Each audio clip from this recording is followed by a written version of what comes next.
Hi, everybody, and welcome to Sips and Substance, where we try to distill politics down to its essence and kind of cut through all the crap. I'm Jonathan, and I'm here with Justin. We're going to dig into some of the topics for the week.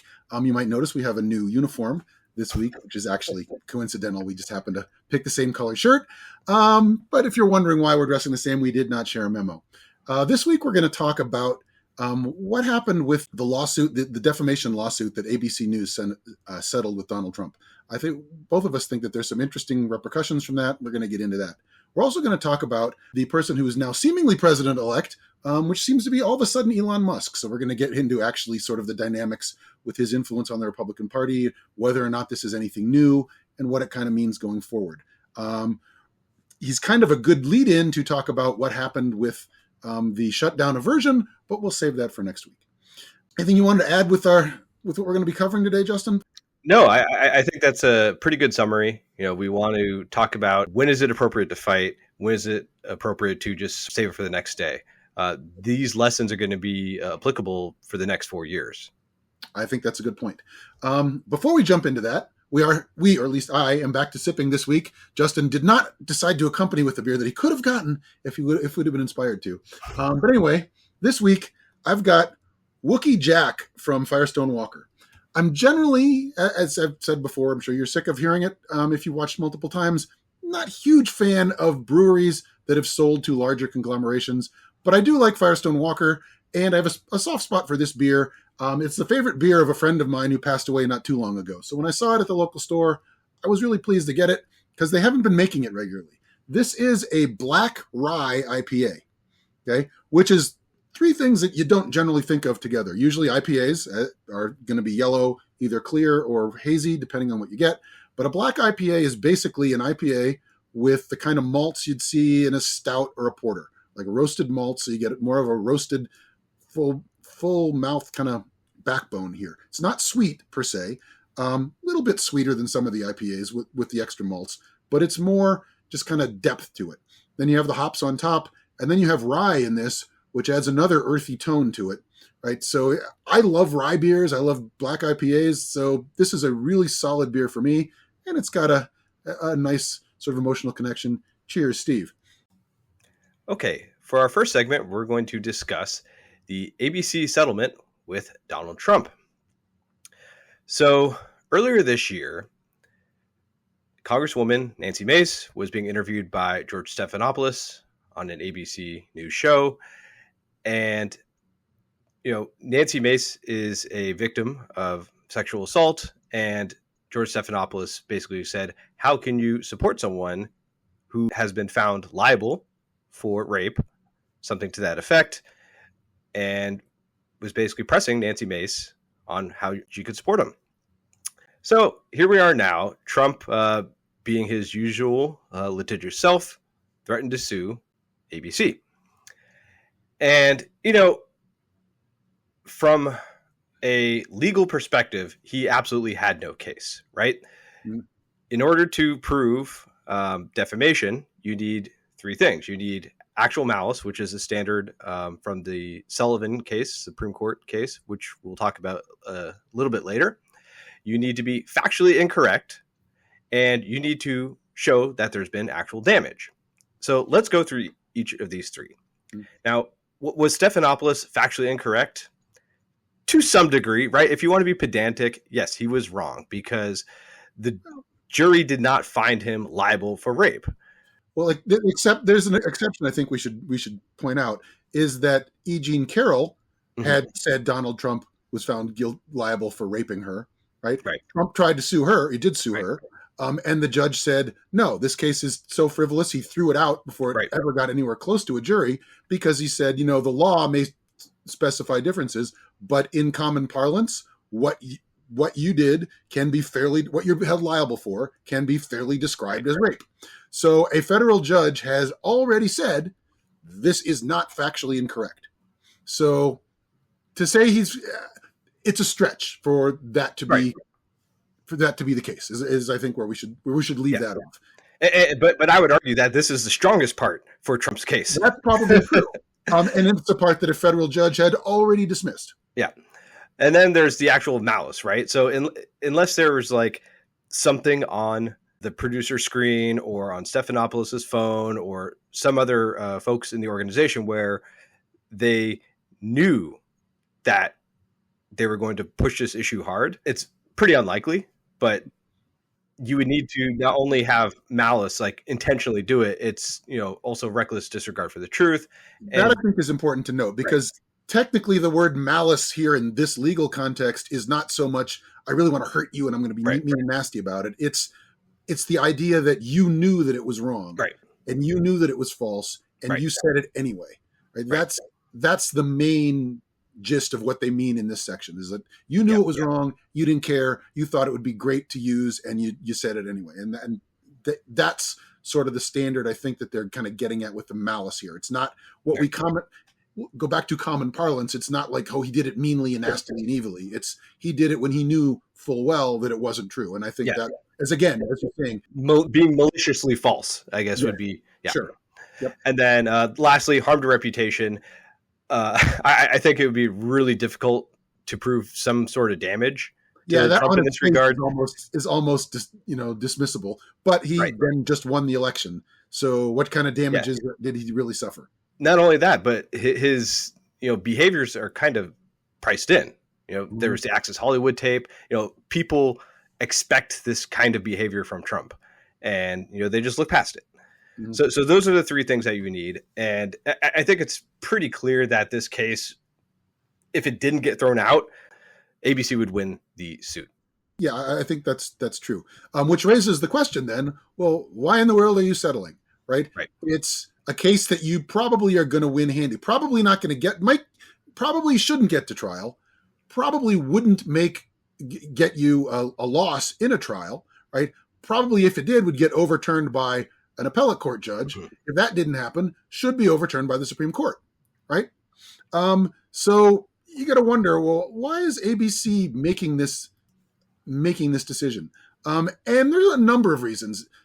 The decision came from Disney, which is the parent company of ABC and ABC News. It wasn't ABC News deciding, you know what, we were wrong. We're gonna do this and have an apology, and we're gonna settle. It was Disney deciding, for business reasons, right? We don't want to alienate the Trumpists, right? Lots of Trumpists go to Disney World, watch Disney movies, get Disney TV at home, and that was a problem for them when they had a tussle with DeSantis a couple years ago.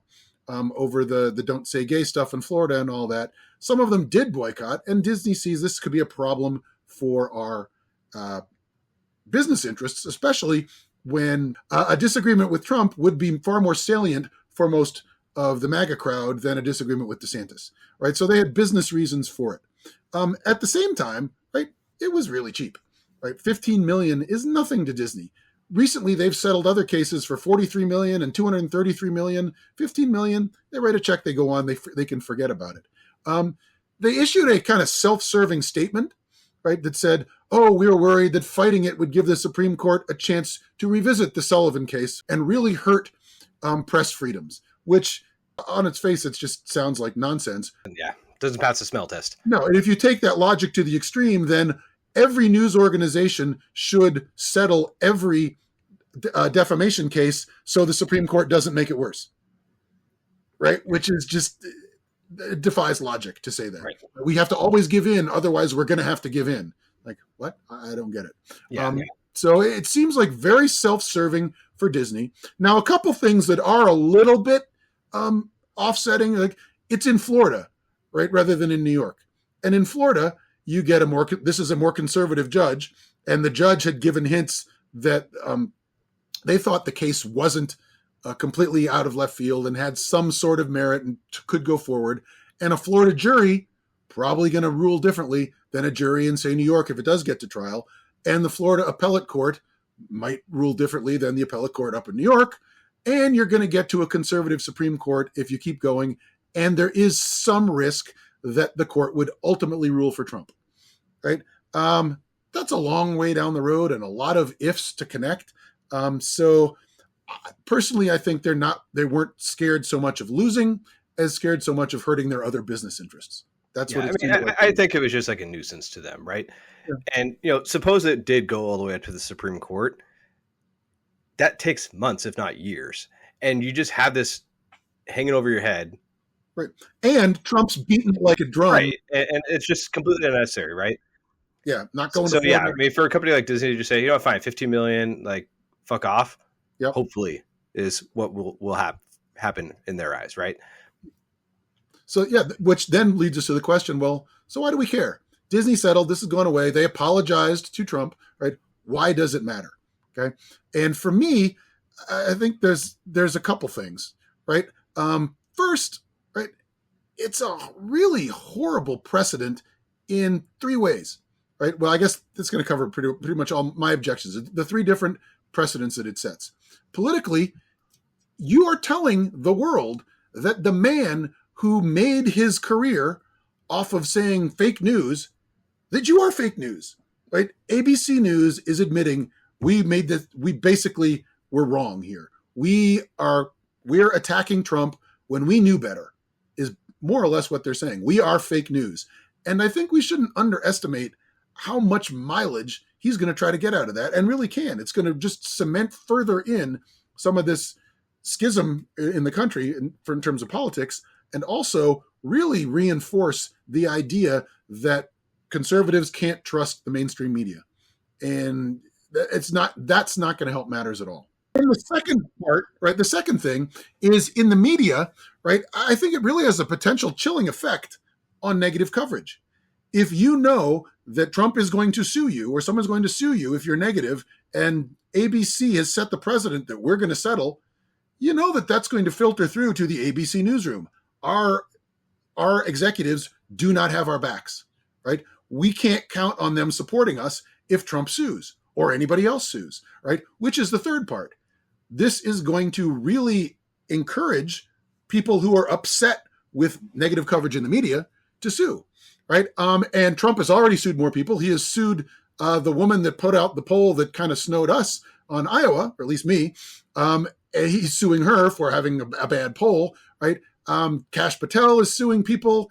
And it's sort of crosses boundaries here. It's not just Republicans. Andrew Cuomo is suing some woman for defamation because, you know, this seems to be a great environment for getting people to back down and settle and admit they were wrong, right? So I think by ABC News settling, yeah, they got rid of a nuisance for them at minimal cost. But I think the societal, political, and governmental cost of this, and the media cost, right, are far too strong to just kind of write off. So yeah, we settled, right? And if you think about it, the free media is enshrined in our Constitution, right? The founders thought it was important to have a free media to be a check and balance on government outside of government, something government couldn't influence. And here, the politician, Trump, is influencing the media and coloring the way that they proceed going forward. And I think that's just a horrible precedent to set. And as we've discussed, people at ABC News are mad as hell about this. They think this is that Disney has basically betrayed their trust in ABC News. So at least some of the news people understand that, you know what, we shouldn't have done this. Yeah. And so yeah, I want to push back on some things and, you know, break some other things down. ABC News, you know, in a vacuum is absolutely correct. They should be really upset by this, right? I don't think there's any question about this. You know, they were doing reporting. I highly, highly doubt that this is malicious. And even if it was, I don't see it being so bad compared to any other like news organizations. I'm sure you remember the Dan Rather report over Bush's service. There are countless other examples where journalists mess up, whether it's through negligence, malice, not by the Sullivan standard, but like they're actually trying to make a political point or something like that. And what happened here is just nowhere near some of the more egregious examples that also don't meet the Sullivan threshold. Mm-hmm. So them acknowledging that they are fake news to Trump, I mean, to me, I think that's more noise because newspapers have retractions all the time. We just had Fox News settle that massive defamation lawsuit. Are you talking about the Dominion one? Dominion thing? Okay. Yeah. And the wheels keep turning, right? Mm-hmm. I think that people are so siloed into their own media ecosystems that there's not going to be a huge effect either way. A couple points on that. right? First, for people that haven't been following, Fox News was sued by Dominion voting machines for saying Dominion was cheating and blah, blah, blah, going against Donald Trump. The difference was, right, they knew they were wrong, Right. and they were saying it anyway. And that's a textbook defamation case. Yeah, they settled for a massive amount. It was, what is it, $750 million or something? Yeah, something to that degree. That's hard to argue. They defamed. Right. They knew they did. Yeah. They knew they would lose in trial, so they gave them a lot of money, right? And Dominion could show real damages. But in terms of the idea that it doesn't matter, I can't recall an instance where a news organization has apologized to a public figure as high profile as Trump anyway, right? And certainly not one that attacks them all the time. Okay. It's not going to make a difference now, right? He's already won, right? And the MAGA types already believe the news is fake news, right? But there are the low information voters out there that now they hear, oh, ABC News apologized to Trump for persecuting him and saying false things. The media is fake, right? There's going to be some, maybe it's a small segment, but some segment of the population that's going to be affected by this. And I just think that's a bad development. I don't think it's going to radically shift, the cleavages in the country, but I think on the margins, some people will be who are maybe thinking, I don't really trust the media. Now they're not going to trust the media at all if they hear about this. Yeah, and I'm not even convinced of that. I think some of these low information voters are just so cynical. They might have their own podcast people that they listen to, if that. But I'm sure a lot of these people they just watch football. That used to be my Sunday for years until I had kids.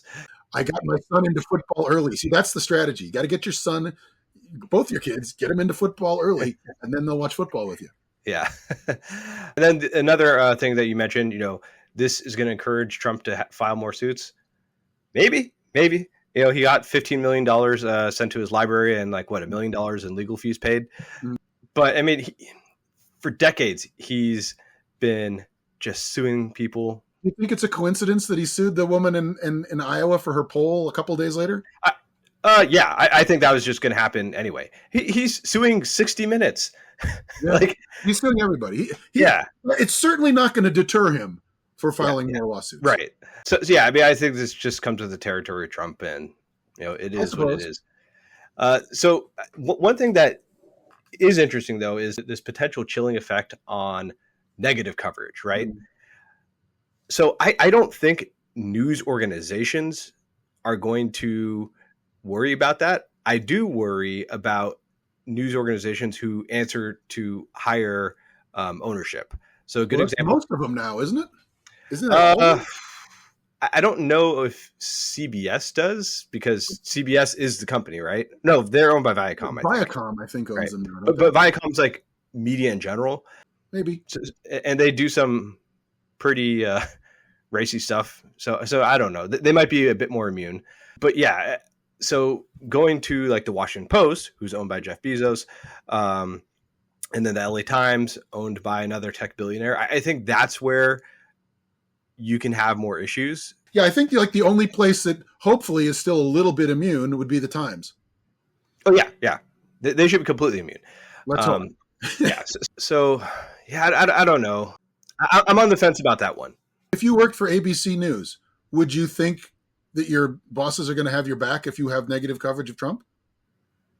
Yeah, because I would trust my reporting, right? But I would trust to be factually correct. Okay, but technically, more or less, Stephanopoulos he didn't say anything that they couldn't win.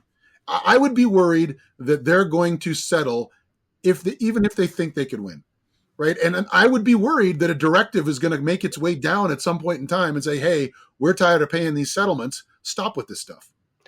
That wouldn't shock me. Well, I mean, these companies have a lot more money than Trump, so I think from a financial standpoint, because Trump cannot sue as the president, right? He is suing as an individual. Okay. So he can't use White House counsel for these sort of things. No, but he could. I mean, he's got plenty of money No, he does, but less money than these organizations, right? I suppose, but that same thing applies to Disney, right? Disney Yeah. had enough money that they could bury Trump Sure. in documents and discovery for Right. years if Yeah. they felt like it. They just didn't feel like it. Right. So one interesting aspect of this case is that they were going to go to deposition, but then they decided not to. Mm-hmm. I do think that what will happen is these organizations are going to have much cleaner records. I suppose. I mean, I think one thing that's also you need to think about is that this is potentially really bad news for people like us, right? If somebody sued us for defamation, no ideas. We're settling. We're going to settle. I'm hoping I'm not giving any ideas to anyone. We do not have the money to hire a fancy lawyer and defend ourselves. You know, it would basically shut us down, more or less, right? And, you know, we try to be critical about everybody and give our honest views, but somebody could pick out, oh, they said this about me, they said that about me. And we also try to be factually correct. But if we had to prove that in court, that would cost a lot of money. Right. That right, we just, I mean, we could not keep up with Trump or any of these serious politicians in a case where it's dueling lawyer fees. We would just not be able to do it. And anybody who's in our position would have the same kind of thing. Right. But yeah, I don't think the ABC case here, really has an impact on that. If someone really didn't like what we had to say, I think we would have been screwed regardless. Probably. But, because you would have to defend yourself. Well, we'll start a GoFundMe page. Hopefully all our viewers will be helpful. Like maybe you could just get like an attorney and just have them write like a note that basically says, piss off. And that does the trick. Fine. Yeah. So, I mean, that's what Olivia Troy did, right? So slight background, Kash Patel has threatened to sue Olivia Troy, who was a former national security aide to Mike Pence. And basically the attorney that she hired had some sort of like Monty Python, like response. And, that's entirely appropriate for these sort of suits. Yeah, I would agree that most of them, if not all of them, are completely frivolous, and they're just trying to appease, in most cases, Donald Trump's ego, because people are saying nasty things about him and he doesn't like it. These things that he thinks are nasty, right? Whereas most of the time they're just reporting the facts, which kind of brings us to what is the standard here? We mentioned the Sullivan case a few times, the New York Times versus Sullivan, which was decided, I want to say in the 60s. It was the 60s. Yeah. It is a landmark case that everyone should know. Or at least they're going to know now, because we're going to talk about it a little bit. But basically, it set the standard, which we've been mentioning here, for what constitutes defamation in a libel case, right? And it's this standard that we've been talking about is that you can't just be wrong, right? Public figures should be open to scrutiny, right? They should be open to criticism. You can criticize public figures, right, in a free press, unless you are wrong and you're wrong and you say it anyway, and then it causes people actual damages. But that part is the key part, right? You have to proceed with actual malice, meaning you knew you were wrong and you said it anyway, just for whatever reason you did it. And that's the standard that the Sullivan case set up for us. Yeah, and it goes beyond just negligence, right? It's not just like, oh, I didn't fact check here or this or that. It could be bullshit. It probably is bullshit, but let's just keep going. It's beyond that. You have to be. It's bullshit. I know. You have to be Fox News with Dominion. Right. Dominion isn't cheating, didn't send any votes for Biden, and you're saying it is anyway. That's what Sullivan says is defamatory. That's why Fox News settled for a lot of money, because they knew they're going to lose that case. It's actually very, very hard to lose defamation cases in U.S. courts, right? Very hard. You have to do something like Fox did, right? Especially when a public figure is involved, because it's assumed, again, in the Constitution, it's laid out. The free press is a check and balance to the government, right?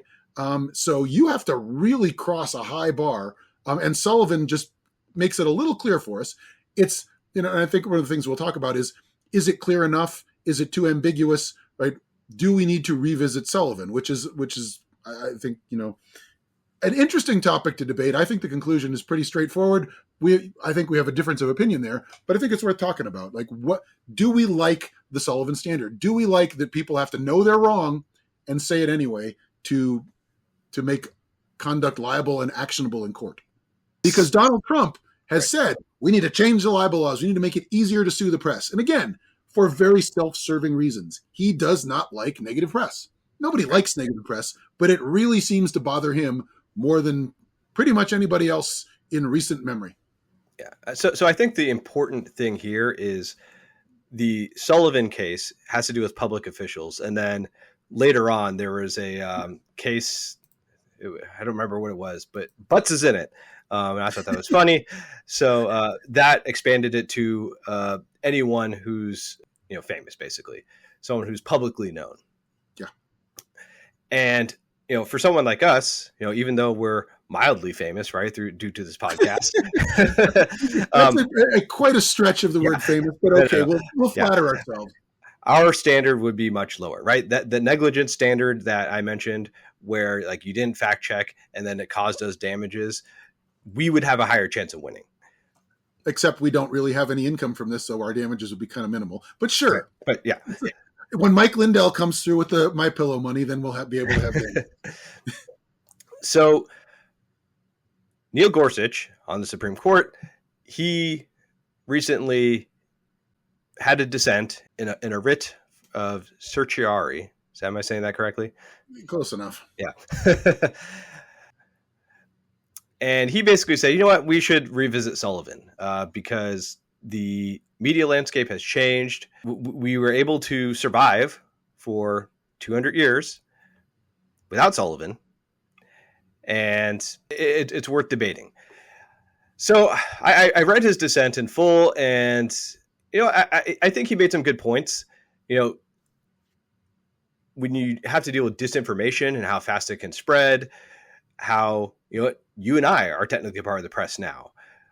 We don't have the resources that, say, a major news organization like the New York Times or ABC News has. So when you take all these different factors into consideration, I think you could come up with maybe a better standard. I don't know what that standard is, but I do think it's worth debating.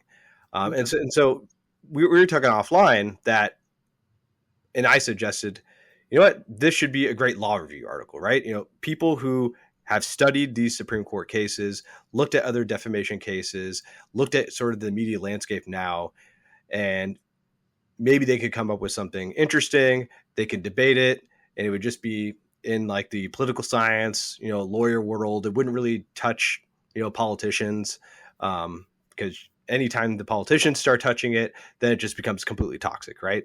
We want to have like a reasonable debate, because look, at the end of the day, there are other countries that have solved this issue, right? I don't think anyone would look at, say, Australia, New Zealand, Norway, and say, oh yeah, these people have tyrannical, governments, and it's the freedom of press is terrible there, blah, blah, blah, blah. We might be able to learn something from them. Maybe our constitutional framework prevents those sort of solutions. That's certainly possible too. But again, I think leaving it up to these attorneys, political scientists, people who study government to, have like an open and honest debate about, new standards, I think that's perfectly reasonable. Well, as you know from our online conversations, I'm going to push back on that a bit. Yeah. Right, for a couple of reasons. One, right, and this is because not just because I love to cite Luigi Pirandello anytime I can. And for those of you not familiar, Nobel Prize winning playwright from Italy, worth reading or watching anytime a Pirandello play is available. But he's got a play called 6 Characters in Search of an Actor, right? And this to me is a problem or a solution in search of a problem, right? I don't think we have a pandemic of our poor public officials being pilloried by these nasty people in the media or wherever saying bad things about them and ruining their careers, right? Donald Trump has not suffered one iota from the bad press he's gotten. And most of it, if not all of it, has been done at least in good faith, where people, at least by the major news organizations, they're trying to report what they have found out. Even in this case with Stephanopoulos, he wasn't intentionally lying. He was saying what his interpretation of the facts were, right? And it's hard to say that he had this malice that snuck past the standards that are in Sullivan. So I don't think there's a problem. I really don't see why we need to address this at all. Okay. Beyond that, I don't see that there's any way that you can make a standard for what's allowed and not in speech without being unacceptably political, right? What Democrats are going to decide is acceptable is different than what Republicans are going to decide is acceptable, right? And if you leave it up to judges, different judges in different parts of the country appointed by different presidents are going to come up with different standards. If we get things to the Supreme Court and let them come up with a standard, right, you're going to get a conservatively slanted standard, right? You're not going to get a middle of the road standard that everybody will be happy with. You'll get something that the right wing judges are happy with. You're going to get a biased standard that fits the needs that certain people see, depending on who gets to make the decisions, right? But beyond that, you mentioned our constitutional framework, right? It says we can't abridge the freedom of the press. If you're making a standard like this, you're abridging freedom of the press. Okay, and it's very, very difficult. Even if you could get past this political involvement, I just don't see how you'd make a meaningful standard, right? I tend to think this is sort of one of those situations like when Justice Potter Stewart said, I can't define obscenity, but I know it when I see it, right? I think Sullivan gives us that kind of framework where you can't really tell people in advance what you can't do, but we know if you've violated what you're supposed to do, sort of like Fox with Dominion, right? And if we give people, if you check off box A, B, C, and D, then you're defamatory. Well, there's a lot of other room there. So we won't defame in this way, but we'll go around it and defame in these other ways. And if you want to stop all that, which Donald Trump would certainly want to do, and other politicians like Andrew Cuomo, who don't like when people say bad things about them, they would want to keep expanding this list to cover all the new fancy ways people try to get around any kind of new list from the Supreme Court. So when I put that all together, I don't think there's a real problem here. I don't think there's a good non-political solution, and I don't think there's any solution that should pass constitutional muster. Right, and I think that's the strongest argument, right? That we don't need a solution in search of a problem. So until there's like some congressman who would say up in the polls by 5%, and then say the local newspaper just got something really wrong and it went viral on Twitter and all that, and it caused him to drop by like, say, 10 points and he lost the election. Like if somebody was like, you know what, Donald Trump kills and eats his children, right? And somebody published that in the news, like sort of like a reverse QAnon, and it caused him to lose the election, then you could say maybe we need to figure out a better way to deal with this. Yeah. But I don't, that's the reach of the really ridiculous libelous stuff just isn't there. Yeah. And I think with Sullivan, it was a unanimous decision. So to your point about a conservative slant, you don't want to have like a 6-3 standard for something that overturns a landmark case like Sullivan. Well, they've done it before. Sure, that's true. But look at the ramifications of that. It's not. I don't feel comfortable. The Supreme Court is much lower. Yeah, I think we should avoid. And I think we should have already, but we should certainly going forward really think twice about turning over landmark precedent unless you can get at least one liberal on board. It shows that you're just political. I think it should be unanimous. It should be unanimous, but I mean, if one of the liberal justices is holding out for no good reason, I'd be fine with that. Sure. And if you can get any of the liberal justices, at least it's somewhat reasonable. But if it's just 6-3 down the road, it's just screaming, we made a political decision and we're pretending not to.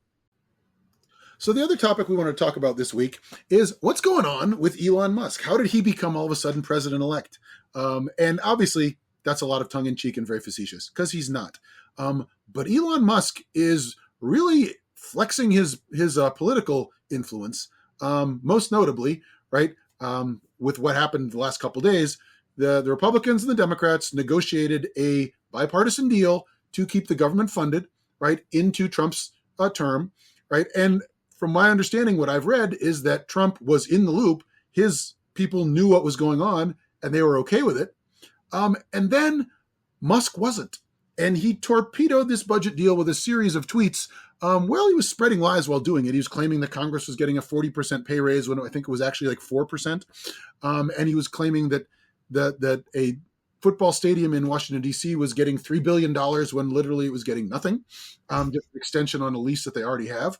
And the Republican caucus was shaken by this. They're like, oh, how are we going to vote yes on this package that we just negotiated if Elon Musk is opposed?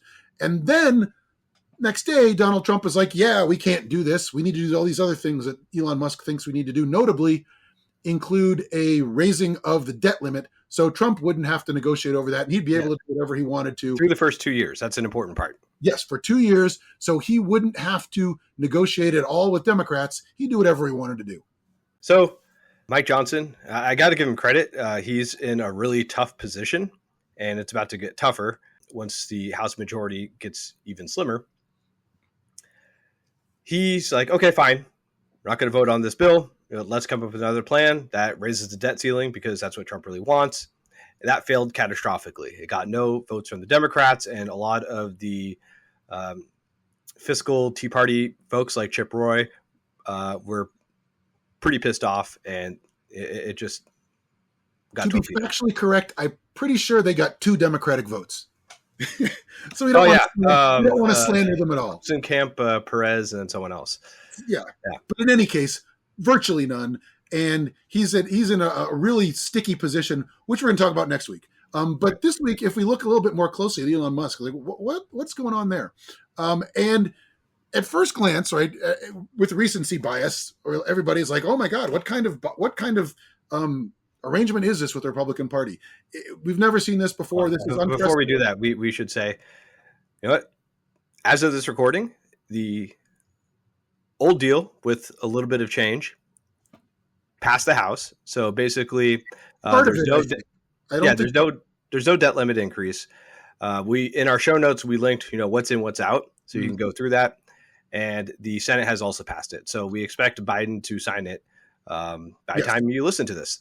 And I'm not sure, we're not quite sure whether that they passed, because it was broken into 3 parts: funding the government, a farm bill, and disaster relief. So I know they've passed as of right now, the funding the government part. I don't think that they've passed the other parts yet. I think we'll have to wait and see what exactly happens there. But the government is not shutting down, which I think is important to note. But it brings us to the question, like, is this unprecedented? Does he have more influence than we've seen? Certainly, let's talk about recent history. Like, we don't need to go back to 1830 and compare influence then.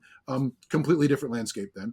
And I do think it's safe to say that this kind of influence from Musk is different than influence we've seen before, right? He is the richest man in the world who owns a social media platform that reaches hundreds of millions of people, right?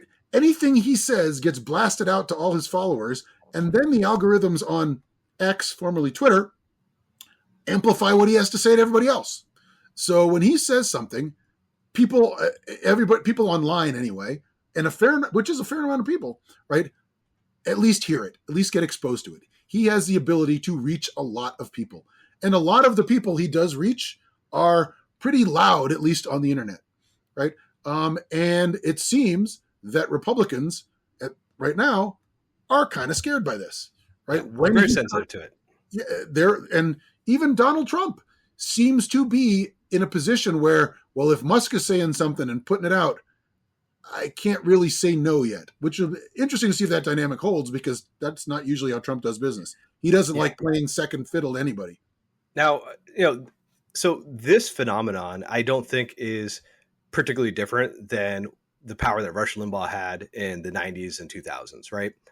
But I do think that it's sort of next level, right? Because the media landscape has changed dramatically. Mm-hmm.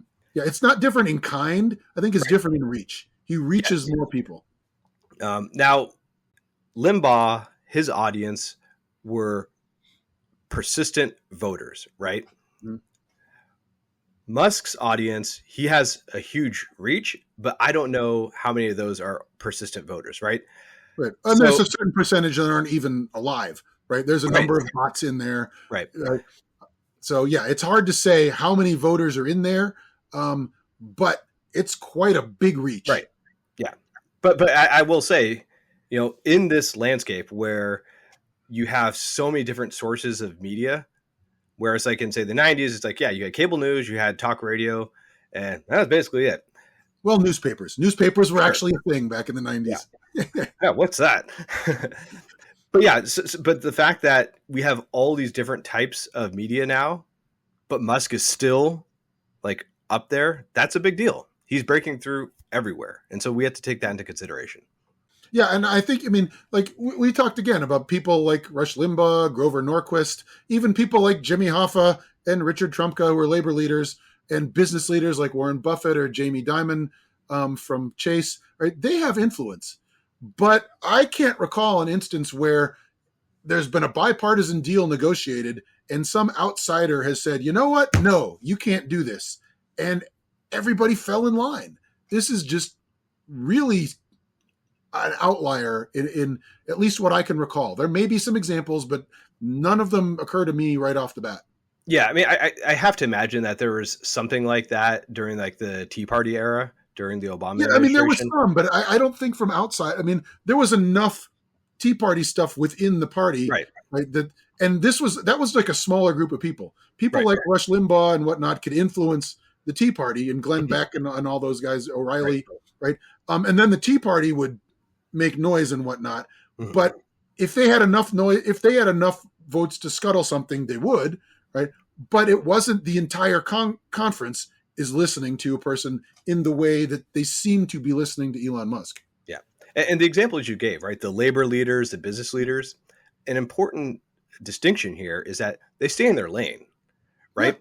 So someone like Jimmy Hoffa Jr., when he's working with, say, a Democratic administration, they're trying to pass a particular policy that is labor friendly, right? And I don't, like, a lot of people would consider that, corruption and whatnot. The way I see it is, like the Democrats, they have a particular policy. These people are on the ground, and from the ground, they elect leaders who would be affected by that policy. And so they're effectively lobbying the government. I don't think that's, necessarily nefarious. What I think is interesting about Musk is that he's not staying in his lane, right? No. He's the largest government contractor. So there is opportunity for corruption there. But he also has that media reach, right? Which no one else had. He also has a serious stake in tax cuts. Right. A lot, any tax cuts that come along are going to benefit him directly. And, I don't want to sound necessarily xenophobic here, but he runs an international corporation, right? Mm-hmm. So are his interests 100% aligned with America? No, I think his interests are 100% aligned with him. And exactly.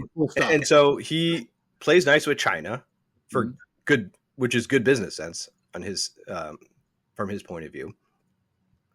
So you also have to take that into consideration that because he's the richest man in the world and he does business in the EU, China, and a bunch of other countries, well, he might not have America's best interests. And I think what's also interesting to think about, if you want to think about how different is he, right? Think about the other people who have been at least close to, if not the richest person in the world for a while, right? Bill Gates has never done this, right? Steve Jobs never did this. Jeff Bezos never did. I mean, they have influence, right? Yeah. But they were never in a position where they say, hey, and they were more aligned with the Democrats. Hey, Democrats, don't do this thing you already agreed to do because I don't like it. Right? Or at least not publicly. That's true. Not publicly. Perhaps, but this happened over the course of an afternoon. Right. Or afternoon overnight. Right. And he's essentially leading Trump around by the nose. He's saying, I don't like this, so you better not like it, Donald Trump. And Donald Trump says, yes, I don't like this. We need to do what you said. Right. And it's just strange to me. And if you think about the person who is doing this, right, his interests are, as you say, are his interests aligned with the United States? Well, today he's come out in favor of neo-Nazis in Germany. He says the AfD, which is the alternative for Deutschland, which is the alternative for Germany, the neo-Nazi party in Germany, is the only hope to save Germany, right? So that gives you a little bit of perspective on where Elon Musk is coming from. He's not in acting out of some benevolent position where he thinks we're going to make the United States better. He's pushing his views, his interests, and everything else be damned. Who cares about the other points? This is good for me, or this is bad for me, and go from there. Now, I think what's useful to me, at least occurred to me when I was thinking about how much influence Elon Musk has right now. Right, he's not elected to anything. But he did spend $250 million getting Trump elected, right? Yep. So he's got a lot of, let's say, political capital, at least, in the Republican Party. And he's got a lot of reach. And the Republicans relied a lot on these younger voters who didn't vote before, but now, sort of inspired by Musk, got behind Trump. Trump did very well with young men, I think in no small part because Elon Musk was supporting him, right? At the same time, let's look at, say, Joe Biden's influence. Joe Biden has kind of gone away as a person that kind of matters on the scene. He's basically kind of abdicated his job as president. What does he do? He's not doing much at all, right? He took a trip to Africa where they had to manage him extensively, apparently. According to a lot of reporting, he was tired at meetings. They had to cancel an event because he couldn't walk up a long flight of stairs. And he's nowhere to be seen on this. Right. As we talked online, there's not a whole lot he can do in an actual negotiation, but he can help with a narrative, right? He can, when Donald Trump's saying this would be a Biden shutdown, he can help provide a narrative that says something else. And now that they've averted a shutdown, he could really kind of pile on and one for himself have this last bit of, hey, look what we did on the way out. We managed to protect the country, but also help Democrats going forward. Hey, this is what Trump tried to do. He's enthralled to Elon Musk, right? We can't let this happen. We can't lose sight of these things, right?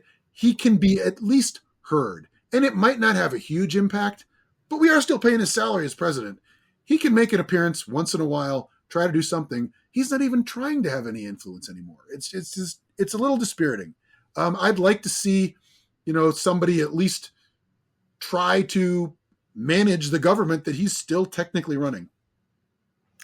Yeah, I mean, it couldn't have hurt to make a statement saying, "Hey, we had a deal. Don't renege on your deal. If you do, it's all on you." Right? That would not have hurt. But yeah, I mean, look, at the end of the day, we had to come to terms. He's a lame duck. Yeah, and the rest of the world sees him that way too, right? Yeah. Because other foreign leaders are trying to curry favor with Trump. But in some ways, that's sort of self-fulfilling, though, because he's completely left the stage. And in a lot of ways, he's completely left the stage since he decided he wouldn't run again. But he's more or less nowhere to be found. I mean, I've never seen a president this unengaged for this long as I've been alive. I can't remember seeing anything like that, right? I mean, Jimmy Carter, to me, is sort of the ultimate in lame ducks. Mm-hmm. But even he was trying to get the hostages out the entire time he was getting ready to leave the White House. And he was still around, right? It feels like the staff is running the country and Biden is just there. Staff always runs the country. Yeah, but generally the staff is directed, right? At least we like to hope. We like to think that the staff is being told something from the president. I just don't get the sense that there's a lot of hands-on involvement now, at least the level that I think I'd like to see from even a lame duck president. Yeah. I mean, it's difficult because, look, at the end of the day, the party rejected him. Yeah. He wanted to run and he was pressured out. He was shown the door. And then his vice president lost the election. I mean, I just don't know how much power the bully pulpit. No, but like you said, the presidency has it, but I just don't think he as an individual can really do all that much. I suppose. I mean, I think you're right. It's limited, but I don't think you get to take your marbles and go home if you're president, right? He's annoyed. He got forced out. Blah blah blah. She lost it. Okay, you're still president right now. Right. There's still some things you can do. I mean, if you think about it, we go back to November. Biden was saying Trump's an existential threat. Trump's an existential threat. Okay, he won. Well, what do you have to say about that, Joe? Nothing. Right? Yeah, I mean, what can he say, right? I mean, he can't or he shouldn't orchestrate a January 6th. No, and Right? he's not. And I was So, but he could the say, people have spoken, and you know what? I think getting as much of your agenda out as possible. that'd be Clearly, he good. was thinking about the pardon of his son. That was one thing. He issued a bunch of a few thousand pardons. Some of them not a great idea. He's been working on student loan stuff. He's been doing a lot of foreign policy Well, stuff. somebody has been working on it. Yeah. But again, that's standard, right? I think he's come to terms with well, you know what? Clearly, there's nothing else I can do, so I'm just going to try and do these things. Yeah, well, I would like to see him try to exert at least some influence on a situation like a potential government shutdown, right? It would be Trump causing a shutdown, but he's still at the helm, right? At the very least, he could issue some statements to kind of set up the political environment that we're moving into, give the other Democrats some reinforcement, give them some political cover, right? By choosing not to do that, he's letting Trump control as much of the narrative as he wants to, right? And fortunately, right, they managed to not have a shutdown, right. But there's going to be more arguments about this going forward. And, it couldn't have hurt the Democrats to have a better narrative than what they've got. I mean, Hakeem Jeffries has said all kinds of stuff. Right. Yeah, as he should. Right? He's the guy now. Yeah, but the low information voters don't even know who he is. They do know who the president still is. And he does have some reach. It would not surprise me if a sizable portion of this country think that he's already President Trump. So, yeah, that's probably true too. But I mean, we shouldn't crap on the American public that much all the time. But I think there's something to be said about, hey, you know what, Democrats, time to have your training wheels off.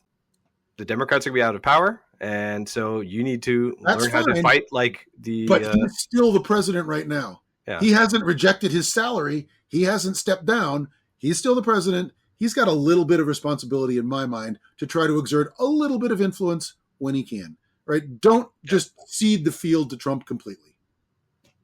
I mean, the whole Biden shutdown thing was like an insane narrative. It was crazy.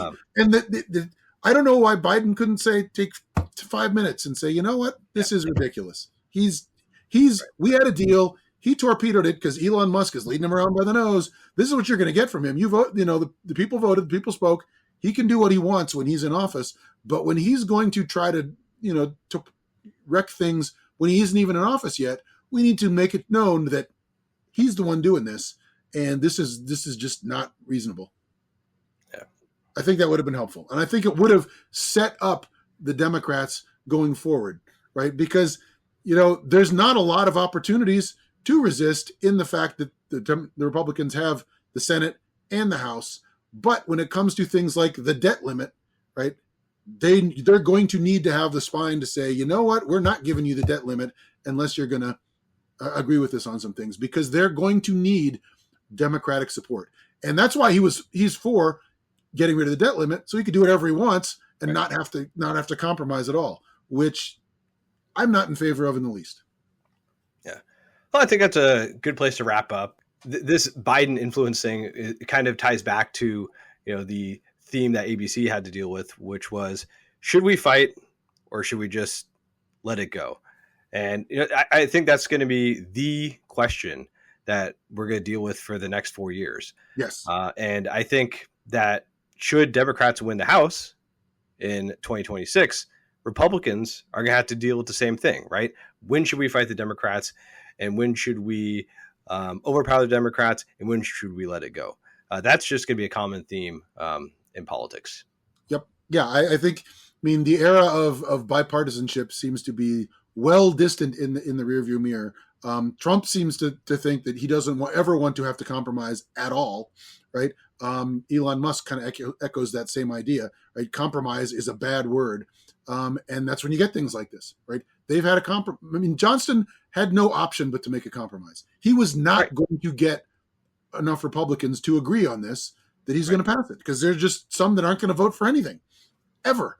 And it's just a reality of political life that sometimes you need to compromise, right? And the more we can do that, I think the better off we're going to be. Yeah. At the end of the day, Johnson's margins are going to be so slim in the House. I mean, he might not even be Speaker, to be honest. No, That's how thin the margins are. Well, Steve Bannon is all for getting him out already. He's like riling up the base. Yeah. Good luck. I mean, like I said, I think he's done pretty well, all things considered. It's the worst job on the planet, managing that caucus. It is now, yes. And then with the Senate, right? I mean, outside of budget reconciliation, you need 60 votes. Are the Republicans going to get rid of the filibuster? For the time being. I'm sure Trump is going to call for it. We'll see if they are strong enough. No, I mean, Republicans benefit way more from the filibuster than Democrats. But Donald Trump does not. Yeah. So he doesn't care. We both know that he doesn't care at all about the party. Yeah. He wants to do what's right for him, what's best for him. And it would be best for him to get rid of the filibuster. So we'll see if the Republicans can resist that. But that's topic for another episode down the road. Like I said, we're going to talk about what happened with this near miss in the shutdown negotiations. We'll get into that more, but that's going to be another episode too. Yeah. Anyways, to our listeners, viewers, like, subscribe, have a Merry Christmas, and Hanukkah's on Christmas night too. So enjoy that as well. Happy holidays to all of it, to everyone.